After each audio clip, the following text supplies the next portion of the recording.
బొమ్మలాంటి ఆమె పక్కనుంటే పగలే వెన్నెలనే కురిపిస్తా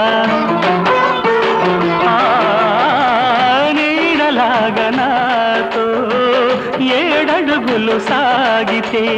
ఇలలో స్వర్గం నే సృష్టిస్తా రసరమ్యం ఆ రాగ విలాసం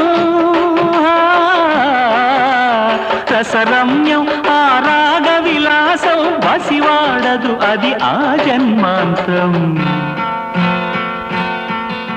అందమైన నా ఊహల మేడకు ఆవిడమణి దీపం